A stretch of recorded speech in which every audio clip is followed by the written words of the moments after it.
सभी हिंदी साहित्य प्रेमियों का हिंदी साहित्य की क्लास में आपका हार्दिक स्वागत, अभिनंदन। देखिए, हम पढ़ रहे हैं यूथ कंपटीशन टाइम्स बुक्स और इसके अंतर्गत हमने 4000 से ज़्यादा आपको क्वेश्चन करवा दिए हैं। देखिए, जो अन्य क्वेश्चन हैं वो इस प्रकार से करवाए हमने। हिंदी साहित्य से संबंधित जो इतिहास है उससे 132 क्वेश्चन करवाए, आदिकाल से संबंधित 345, भक्ति काल से संबंधित 771, रीतिकाल से संबंधित 381 और आधुनिक काल से संबंधित हम आपको 1053 क्वेश्चन करवा चुके हैं। आधुनिक काल के अंतर्गत जो आपका भारतेंदु युग, द्वितीय युग, छायावादी युग, प्रगतिवादी युग, प्रयोगवादी युग और नई कविता, इससे संबंधित जितने भी महत्वपूर्ण क्वेश्चन आंसर बनते थे वो हमने सब आपको कंप्लीट करवा दिए हैं। अब हम पढ़ रहे हैं गद्य साहित्य, जो हिंदी गद्य साहित्य है उससे संबंधित महत्वपूर्ण क्वेश्चन आंसर। हिंदी गद्य साहित्य से संबंधित इसमें 2065 क्वेश्चन दिए गए हैं। कितने क्वेश्चन हैं? 2065। और देखिए, हम आ गए हैं 921 क्वेश्चन पर। इसके अंतर्गत 921 तक हमने कितने क्वेश्चन किस प्रकार से क्वेश्चन किए हैं? तो जो गद्य साहित्य से संबंधित है वो क्वेश्चन कर लिए, नाटक से संबंधित क्वेश्चन आंसर कर लिए हैं और अब हम कर रहे हैं उपन्यास से संबंधित महत्वपूर्ण क्वेश्चन आंसर। ठीक है, अगर आप देखना चाहते हैं तो आप प्ले लिस्ट के माध्यम से नाटक से संबंधित महत्वपूर्ण आंसर प्रश्न उत्तर भर के देख सकते हैं। अगर आप भारतेंदु युग से संबंधित प्रश्न उत्तर देखना चाहते हैं तो आप प्लेलिस्ट के माध्यम से जाएंगे और लिखेंगे भारतेंदु युग से संबंधित महत्वपूर्ण प्रश्न उत्तर। द्विवेदी युग से देखना चाहते हैं तो लिखेंगे आप द्विवेदी युग से संबंधित महत्वपूर्ण प्रश्न उत्तर। अगर आप छायावादी युग से देखना चाहते हैं तो छायावादी युग से संबंधित महत्वपूर्ण प्रश्न उत्तर आप लिखेंगे। ठीक है, रीतिकाल से संबंधित पढ़ेंगे तो रीतिकाल से संबंधित महत्वपूर्ण प्रश्न उत्तर। जिस भी टॉपिक पर आप निकालना चाहेंगे सभी के प्रश्न उत्तर हमने करवा दिए हैं। 2065 में से हम 921 क्वेश्चन पर आ गए। ठीक है, ये हम कर रहे हैं उपन्यास से संबंधित। यशपाल अपने उपन्यासों में बरबसी अपनी एक विशेष विचारधारा को ठूंस देते हैं। यह विशेष विचारधारा कौन सी है? देखिए, यशपाल जी हैं वो अपने उपन्यासों में बरबसी एक विशेष विचारधारा को ठूंस देते हैं और यह विशेष धारा कौन सी है? तो देखिए, जो मार्क्स लेनिन का साम्यवाद है ये इनकी विचारधारा क्या है? जो मार्क्स लेनिन का साम्यवाद है वो इनकी विचारधारा है। देखिए, थोड़े हम जल्दी कर लेते हैं क्वेश्चनों को। देखिए, यशपाल अपने उपन्यासों में बरबस ही अपनी एक विशेष विचारधारा को ठूंस देते हैं। यह विशेष विचारधारा है मार्क्स लेनिन का साम्यवाद। यशपाल के लेखन की प्रमुख विधा उपन्यास है, लेकिन अपने लेखन की शुरुआत उन्होंने कहानियों से की है। इनके द्वारा रचित हैं दादा कॉमरेड 1941 है, देशद्रोही 1943 है, पार्टी कॉमरेड इनका 1946 है, मनुष्य के रूप इनका 1949 का है, अमिता 1956 का है, झूठा सच 2 भाग हैं 1958 और 1960 और इनकी 12 घंटे व्यय उपन्यास है। अगला क्वेश्चन है, मेला आंचल की भाषा परिनिष्ठित हिंदी के व्याकरण की कसौटी पर जगह जगह खरी नहीं उतरती, फिर भी अपने जमाने की वह अत्यंत लोकप्रिय रचना सिद्ध हुई है। इसका कारण यह है कि क्या कारण है उसका? कि परिवेश और पात्रों के अनुरूप यथार्थपरक भाषा का प्रयोग उसमें हुआ है। क्या हुआ है? जो परिवेश और पात्रों के अनुरूप यथार्थपरक भाषा का प्रयोग उसमें हुआ है। अगला क्वेश्चन है, मेला आंचल की जो भाषा, इसकी व्याख्या है, मेला आंचल की भाषा परिनिष्ठित हिंदी के व्यापक की कसौटी पर जगह जगह खरी नहीं उतरती, फिर भी अपने जमाने की वह अत्यंत लोकप्रिय रचना सिद्ध हुई है। इसका कारण यह है कि परिवेश और पात्रों के अनुरूप यथार्थ भाषा का प्रयोग उसमें हुआ है। ठीक है, अगला क्वेश्चन है,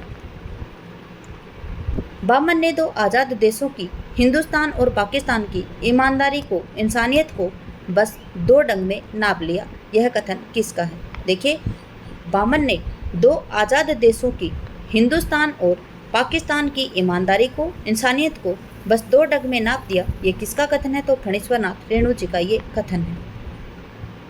बामन ने 2 आज़ाद देशों की, हिंदुस्तान और पाकिस्तान की ईमानदारी, इंसानियत को बस 2 डंग में नाप दिया, यह कथन फणीश्वर नाथ रेणु का है। फणीश्वर नाथ रेणु आंचलिक उपन्यासकार हैं। यह कथन फणीश्वर नाथ रेणुकृत जो मेला आंचल सन 1954 का है उसमें कहा गया है। मेला आंचल की रचना सन 1954 में हुई थी।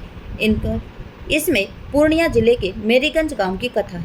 रेणु के द्वारा अन्य रचित उपन्यास हैं प्रतिपरी कथा 1957, दीर्घतपा 1963, जुलूस 1965, कितने चौराहे 1966, पलटू बाबू रोड 1979 और राम रतन राय उनका 1971 का है, जो इनका अधूरा उपन्यास है।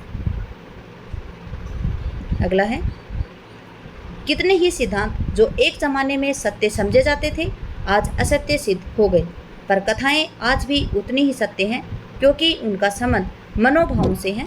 यह निम्नलिखित में से किसका कथन है? ये प्रेमचंद जी का कथन है। कौन सा कथन है? देखिए व्याख्या में देख लेते हैं हम दोबारा से। कितने ही सिद्धांत, प्रेमचंद जी कहते हैं कि कितने ही सिद्धांत जो एक जमाने में सत्य समझे जाते थे आज भी असत्य सिद्ध हो गए हैं, पर कथाएं आज भी उतनी ही सत्य हैं क्योंकि उनका संबंध मनोभावों से है। यह कथन मुंशी प्रेमचंद जी का है। अगला क्वेश्चन है, उपन्यास है कौन कौन से? मुर्दों का टीला उपन्यास किसका है? तो ये रांगे राघव जी का है। फिर डूबते मस्तूल, तो डूबते मस्तूल नरेश मेहता जी का है। महाभोज मन्नू भंडारी जी का है। और लाल टीन की छत ये निर्मल वर्मा जी का उपन्यास है। देखिए आगे चलते हैं हम व्याख्या के अंतर्गत। यहाँ पे 3, 4, 2, 1 आपका आंसर आएगा, बी ऑप्शन। आगे देखते हैं हम उपन्यास। मुर्दों का टीला किसका है? तो रांगे राघव जी का है।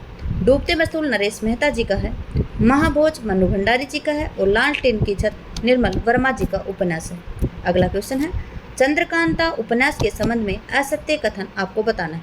चंद्रकांता किसका उपन्यास है? तो भगवती चरण वर्मा का 1900 भगवती चरण वर्मा का नहीं है, वो चंद्रलेखा है शायद। चंद्रकांता किसका उपन्यास है? तो देखिए जो चंद्रकांता उपन्यास है वो देवकी नंदन खत्री जी का है। किसका है? देवकी नंदन खत्री जी का है। और कब का है ये? 1888 का है। कब का है? 1888 का है। किसका है? देवकी नंदन खत्री का। देखिए यह परीक्षा गुरु के बाद की कृति है, ये बिल्कुल ठीक है। इसमें असाधारण कल्पना शक्ति निहित की गई है, बिल्कुल ठीक है। इसका प्रकाशन 1894 में हुआ है। देखिए यही गलत है। आपसे पूछा कि असत्य कथन कौन सा है, तो देखिए इसका प्रकाशन 1894 में नहीं हुआ है, इसका प्रकाशन 1888 में हुआ है। इस उपन्यास में रहस्य को सुरक्षित रखने वाला कथा संगठन विद्यमान है। तो देखिए आपका जो सी ऑप्शन है वही आपका आंसर आएगा, क्योंकि इसमें असत्य कथन पूछा है और असत्य कथन आपका सी ऑप्शन ही है। चंद्रकांता उपन्यास का प्रकाशन 1894 में हुआ था, यह कथन आपका असत्य है।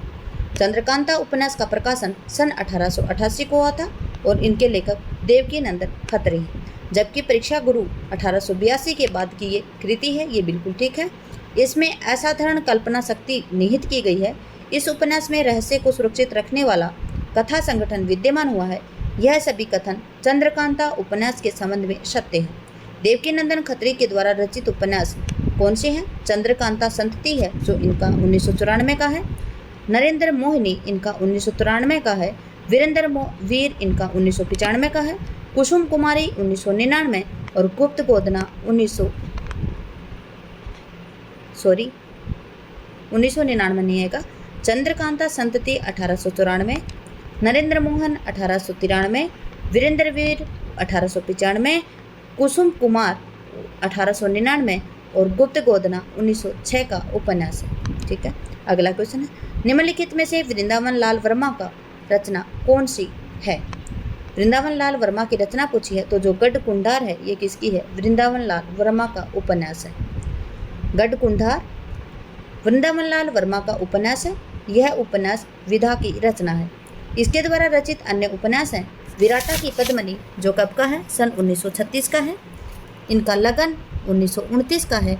संगम 1928 का है। प्रत्यागत 1929 का है। कुंडली चक्कर 1932 का है। और प्रेम की भेंट, देखिए प्रेम की भेद नहीं आएगी, यहाँ पे प्रेम की भेंट आएगी। क्या है? प्रेम की भेंट 1930 का उपन्यास है। जबकि सुनीता 1934 का है जिनेंद्र जी का। और जो वरुण के बेटे हैं ये शायद 1952 या 1957 का मिलेगा। और ये नागार्जुन जी का उपन्यास है। ठीक है, मुझे कंफ्यूज है यहाँ पे, थोड़ा सा मिस्टेक है क्योंकि मिसप्रिंट हो जाती है, कभी कभी दिमाग से सटक जाती हैं बातें। ठीक है, रूठी रानी उपन्यास के लेखक कौन है? तो देखिए जो रूठी रानी उपन्यास है उसके लेखक प्रेमचंद जी हैं। कौन है? प्रेमचंद जी हैं।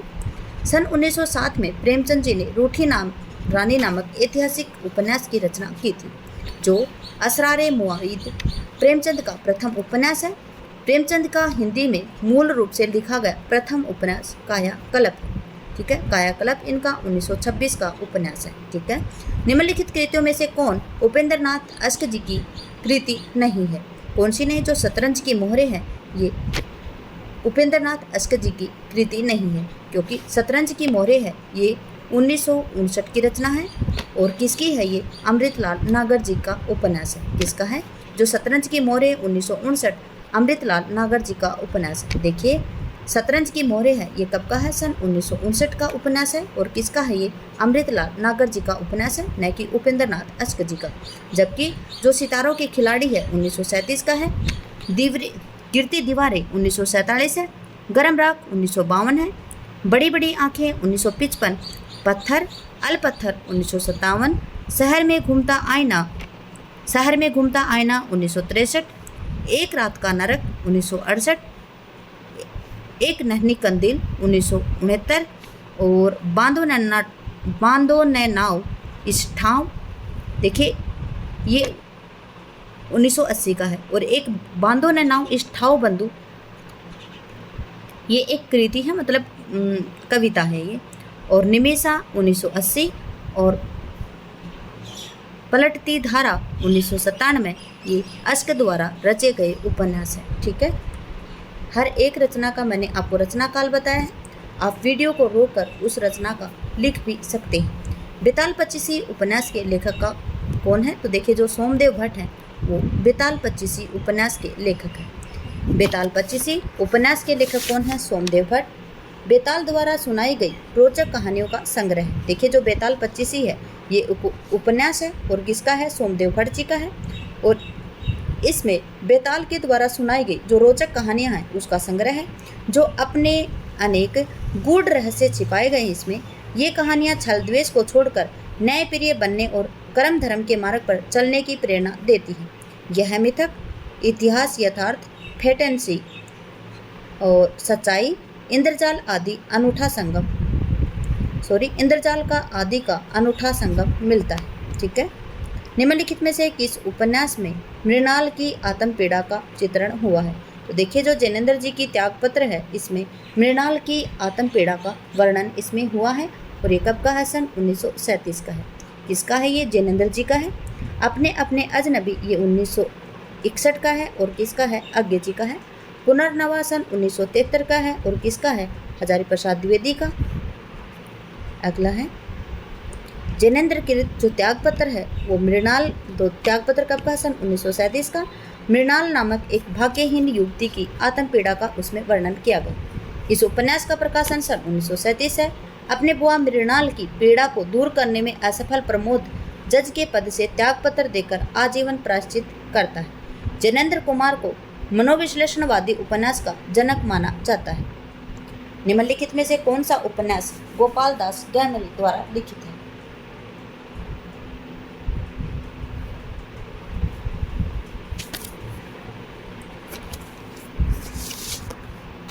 निम्नलिखित में से जो कौन सा उपन्यास है वो गोपाल दास गहमरी के द्वारा लिखित है? तो देखिए जो आपका प्रेममयी है ये गोपाल दास गहमरी की उपन्यास है।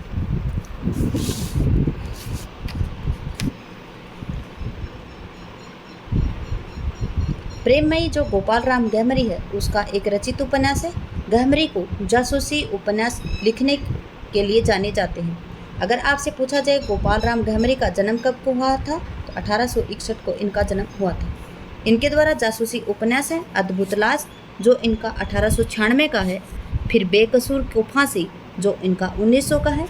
सरकटी लाश इनका 1900 का है। डबल जासूस भयंकर चोरी 1907 का है,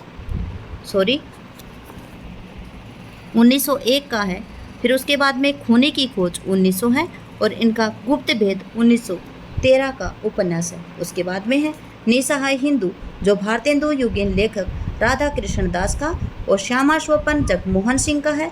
और ठेठ हिंदी का ठाठ अयोध्या सिंह उपाध्याय हरिओद का उपन्यास है। कब का है? सन 1899 का है।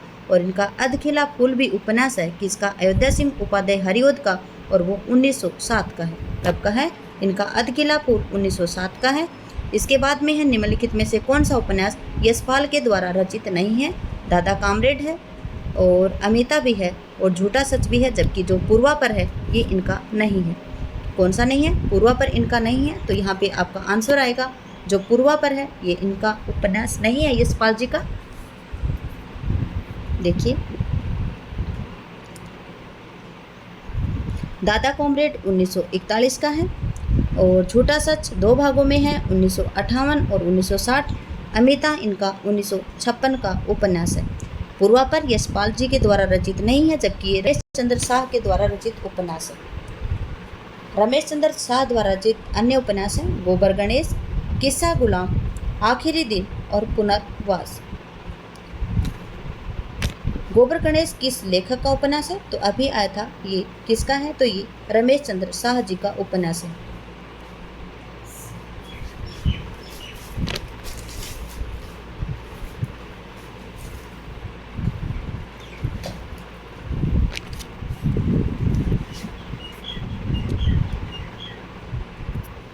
गोबर गणेश 1978 रमेश चंद्र शाह के द्वारा लिखित उपन्यास है। प्रेमचंद जी के प्रसिद्ध उपन्यास हैं गोदान 1936, गबन 1931, सेवा सदन 1918, प्रेमाश्रम 1922, रंगभूमि 1925, कर्मभूमि 1932, वरदान 1921, प्रेमा 1907, प्रतिज्ञा 1929, कायाकल्प 1926, निर्मला 1927, मंगलसूत्र इनका अपूर्ण उपन्यास है। विनोद कुमार शुक्ल के उपन्यास हैं नौकर की कमीज, खिलेगा तो देखेंगे, दीवार में एक खिड़की रहती थी और हरी घास की छप्पर वाली झोपड़ी।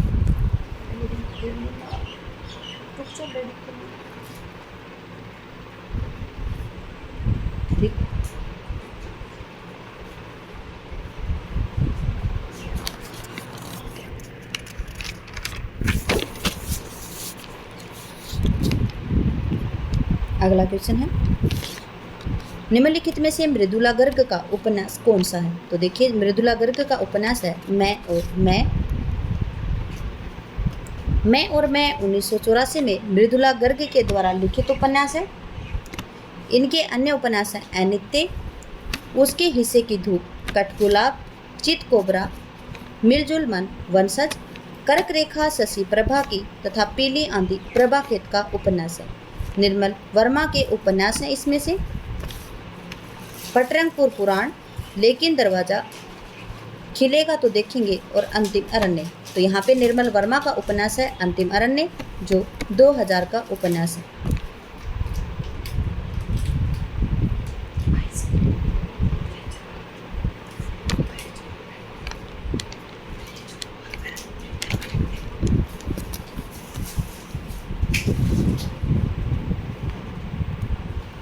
अंतिम अरण्य निर्मल वर्मा का उपन्यास है और कब का है? सन 2000 का है।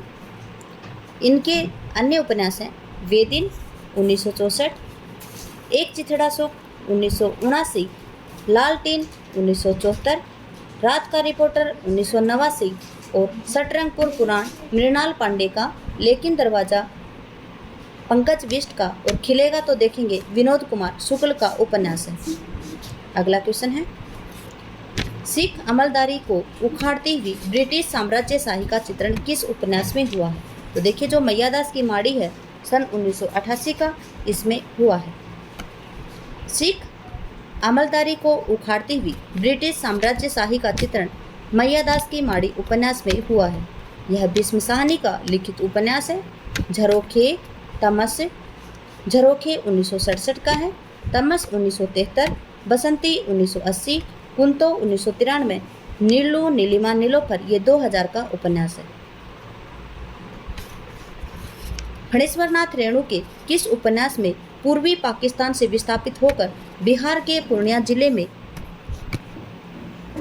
आए हुए हिंदू शरणार्थियों की दारुण कथा का चित्रण इसमें हुआ है? किसमें हुआ है? ये जो जुलूस है इसमें वर्णन हुआ किसका?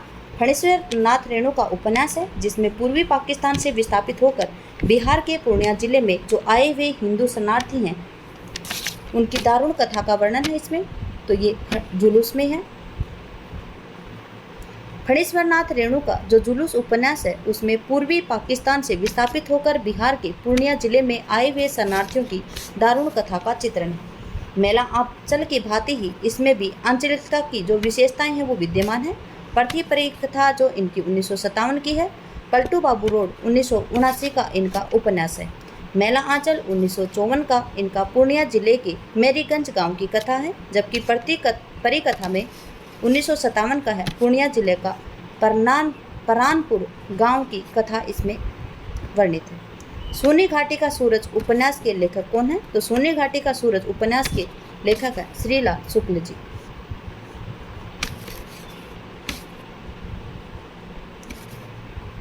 सोनी घाटी का सूरज सन 1957 उपन्यास के लेखक श्रीलाल शुक्ल जी हैं। इनके द्वारा रचित अन्य उपन्यास हैं राग दरबारी 1968, अज्ञातवास 1962, मकान 1976, पहला पड़ाव 1976 है।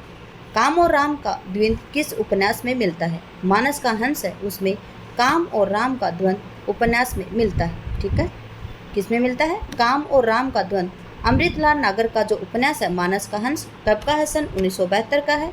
इस उपन्यास में चित्रित है। भगवती चरण वर्मा कृत जो चित्रलेखा है उसमें पाप पुण्य का वर्णन है, और जो भगवती चरण वर्मा का चित्रलेखा सन 1934 का है। खंजर नयन 1981 का है, जिसमें वो भी अमृतलाल नागर का द्वारा रचित है और उसमें सूरदास के जीवन और व्यक्तित्व पर आधारित है। ये नाचो बहुत गोपाल ये भी 1972 का है। इन्हीं के द्वारा रचित उपन्यास है, जिसमें मेहतर कहे जाने वाले जो अछूत जाति के जो सामाजिक और अनंतरंग जीवन की करुणामय हृदयग्राही जायकी को इसमें प्रस्तुत किया गया। अगला क्वेश्चन है, प्रकाशन वर्ष के अनुसार निम्नलिखित उपन्यासों का आपको प्रकाशन वर्ष बताना है। तो देखिए, जो कठगुलाब है ये कब का है? सन 1996 का है। सालमली ये 1987 का है। आपका बंटी 1971 का है और चितकोबरा 1979 का है। तो सबसे पहले आएगा चितकोबरा, नहीं 79 का है। सबसे पहले आएगा आपका बंटी 71 का। पहले आपका बंटी, फिर चितकोबरा, सालमली और कठगुलाब। आपका बी ऑप्शन बिल्कुल ठीक है। प्रकाशन वर्ष के अनुसार उपन्यासों का सही अनुक्रम इस प्रकार से है। आपका बंटी 1971 का मनु भंडारी का उपन्यास है। चितकोबरा 1979 मृदुला गर्ग जी का उपन्यास है। सालमली 1987 नासिरा शर्मा जी का उपन्यास है। कठगुलाब मृदुला गर्ग जी का 1996 का उपन्यास है। हिंदी की प्रथम महिला उपन्यासकार साध्वी सती प्राण अबला को माना जाता है।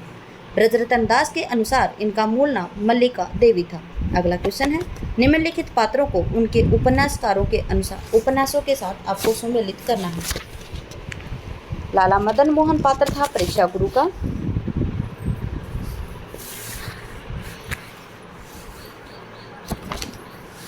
फिर नाहर सिंह था नूतन ब्रह्मचारी का।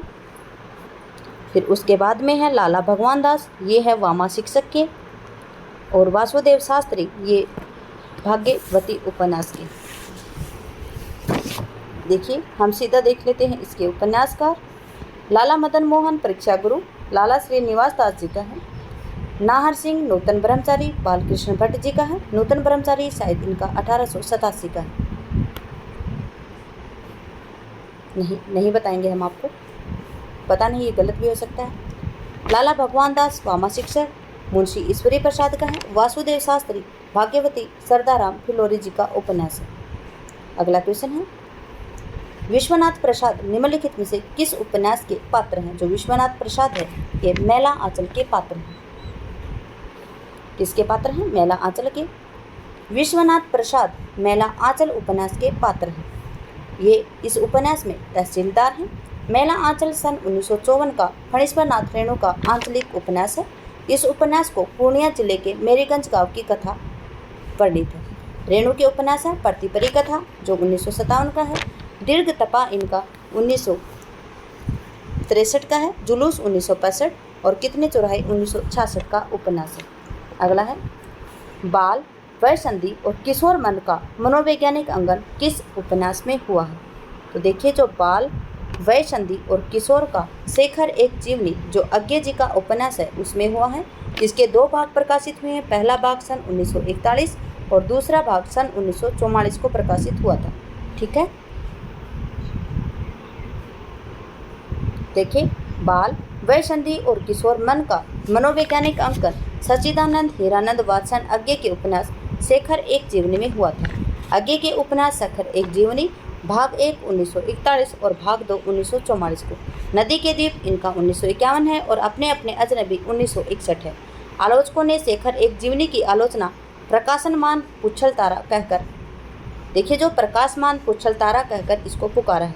ठीक है, आलोचना की है इसकी किस नाम से? प्रकाशमान पुच्छल तारा नाम से।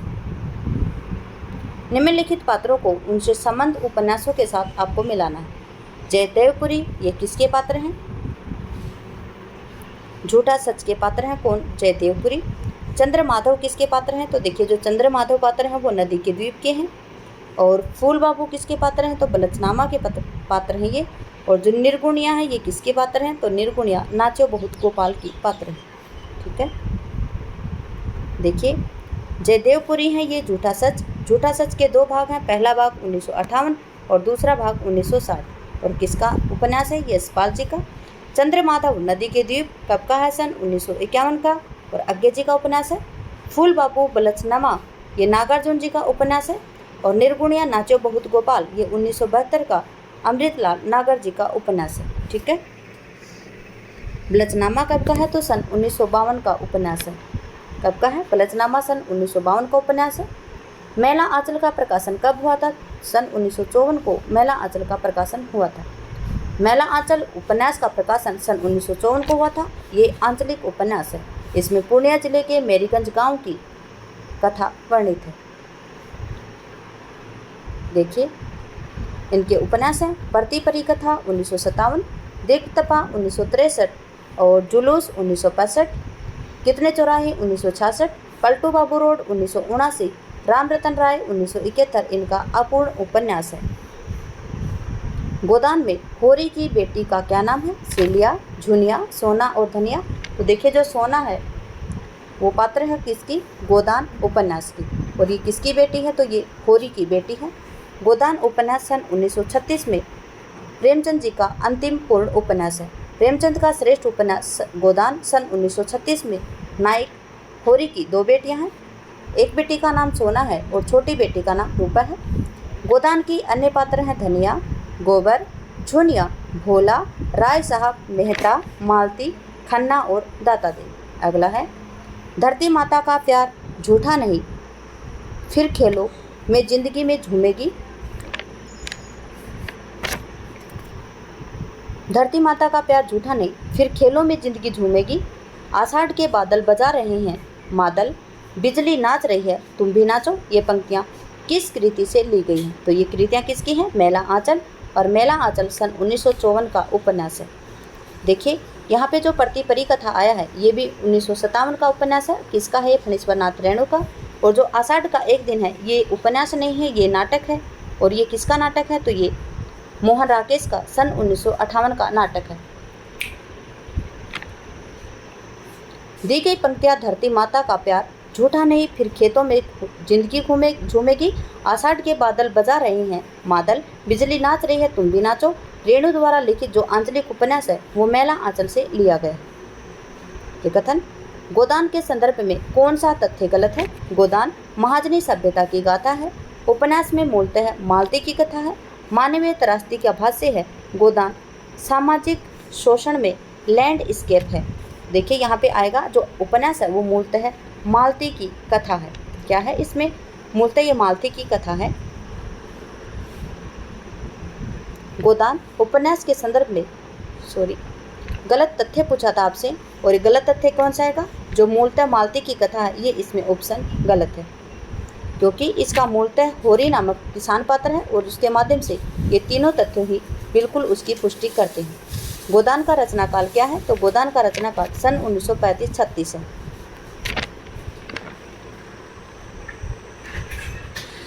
प्रेमचंद के गोदान उपन्यास का रचनाकाल सन 1935-36 है। इनके अन्य रचित उपन्यास है गबन जिसका प्रकाशन है 1931, कायाकल्प 1926, प्रेमा 1907, प्रेमाश्रम 1922, सेवा सदन 1918, रंगभूमि 1925, कर्मभूमि 1932 इत्यादि इनके उपन्यास हैं। प्रेमचंद जी ने आदर्शोन्मुख यथार्थवादी उपन्यास लेखन की परंपरा का प्रवर्तन किया है। देखिए ये क्वेश्चन हम दोबारा से पढ़ते हैं। गोदान के संदर्भ में कौन सा तथ्य गलत है? ठीक है, गलत पूछा हमसे। गोदान महाजनी सभ्यता की गाथा है, बिल्कुल ठीक है। उपन्यास में मूलतः मालती की कथा है, तो ये यहाँ पे गलत आएगा। मानवीय त्रासदी का भाष्य भी है और गोदान सामाजिक शोषण का लैंडस्केप है, बिल्कुल ठीक है। यहाँ पे पढ़ने में गलत हुआ था तो आंसर लगाने में भी मुझे गलत ही लग रहा था कि मालती की कथा तो ये नहीं हो सकती।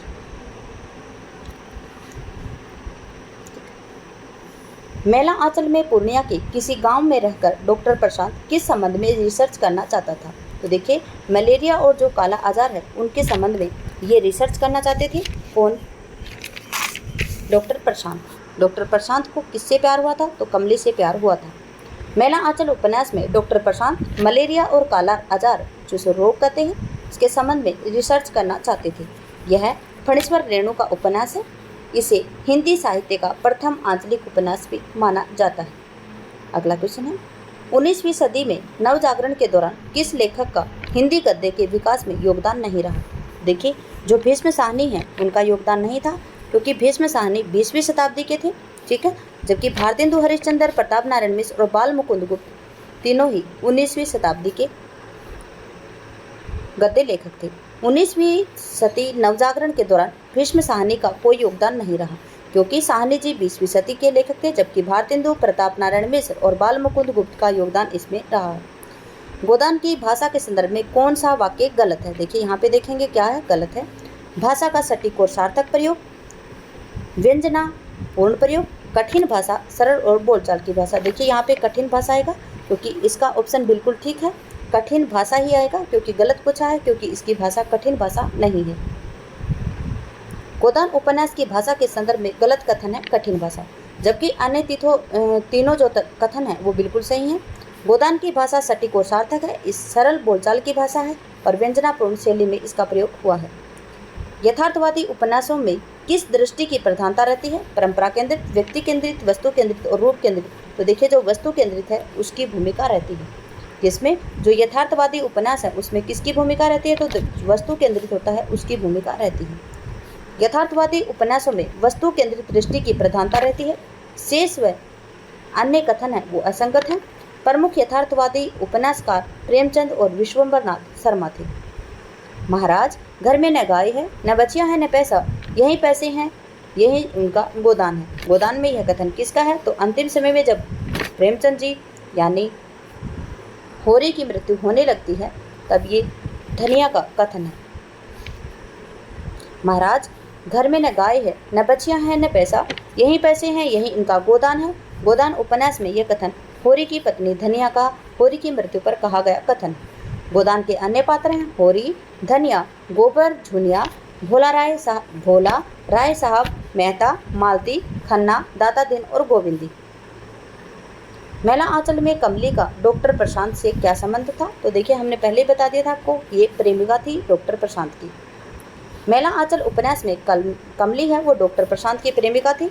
उपन्यास के अन्य पात्र हैं वामनदास, कमली, ममता, विश्वनाथ और राम खेलावन। भारत के विभाजन की मार्मिक पीड़ा को व्यक्त करने वाला उपन्यास कौन सा है? देखिए, जो तमस है ये उपन्यास है मार्मिक पीड़ा को व्यक्त करने वाला। शेखर एक जीवनी अज्ञे का है। कब का है? तो सन 1941 में इसकी प्रथम भाग और 1944 में इसका द्वितीय भाग। तमस है 1973 का भीष्म साहनी जी का। त्यागपत्र है 1937 किसका है? जैनेन्द्र जी का। और जो गुनाहों का देवता है सन 1949 में धर्मवीर भारती का उपन्यास है।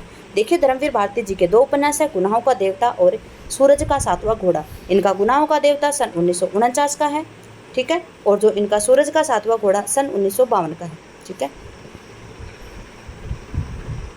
देखिए, भारत के विभाजन में मार्मिक पीड़ा को व्यक्त करने वाले उपन्यास तमस जिसका प्रकाशन है 1973 किसका है? भीष्म साहनी का है। जबकि शेखर एक जीवनी अज्ञे जी का उपन्यास है। कब का है? तो इसका प्रथम भाग सन 1941 और द्वितीय भाग सन 1944। गुनाहों का देवता 1949 धर्मवीर भारती जी का है और त्यागपत्र जैनेन्द्र जी का सन 1937 का उपन्यास है। निपुणिका हजारी प्रसाद द्विवेदी के किस उपन्यास के पात्र? तो देखिए, जो बाणभट्ट की आत्मकथा उसके पात्र है। यहाँ पे जो उपन्यास दिए गए हैं चारूचंद्र लेख इनका 1963 का है। देखिए, निपुणिका हजारी प्रसाद द्विवेदी के लिखित बाणभट्ट की आत्मकथा जो 1946 का है उसके पात्र है, जबकि चारूचंद्र लेख 1963 का है। इनका पुनर्नवा 1973 का है और जो अनामदास का पोथा है ये 1976 का इनका उपन्यास है, ठीक है। इसके बाद में है निम्नलिखित में से कौन सा युग असंगत है? सन्यासी इलाचंद्र जोशी का बिल्कुल ठीक है। सन्यासी कब का है? तो सन 1941 का उपन्यास है। फिर वसंती है 1980 का, किसका है? भीष्म साहनी जी का। आवारा मसीहा किसका है? तो विष्णु प्रभाकर का, ये 1974 की जीवनी है। चित्रलेखा भगवती प्रसाद वाजपेयी का, यही कथन गलत है क्योंकि चित्रलेखा सन 1934 का है और किसका है ये, भगवती चरण वर्मा का है ये, न कि भगवती प्रसाद वाजपेयी का। किसका है, भगवती चरण वर्मा का है।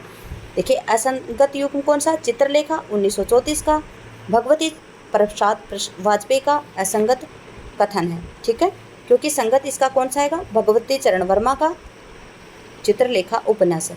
मृणाल किस उपन्यास की स्त्री चरित्र है, तो देखिए जो त्यागपत्र है इसकी स्त्री पात्र कौन है, मृणाल। सेवा सदन प्रेमचंद जी का 1918 का है, गोदान 1936 और शेखर एक जीवनी का प्रथम भाग 1941 और द्वितीय भाग 1944। त्यागपत्र है ये 1937 का जैनेन्द्र जी का उपन्यास है। ठीक है, त्यागपत्र की स्त्री पात्र है मृणाल और सेवा सदन की है सुमन, गोदान की है धनिया और शेखर एक जीवनी की है शशि।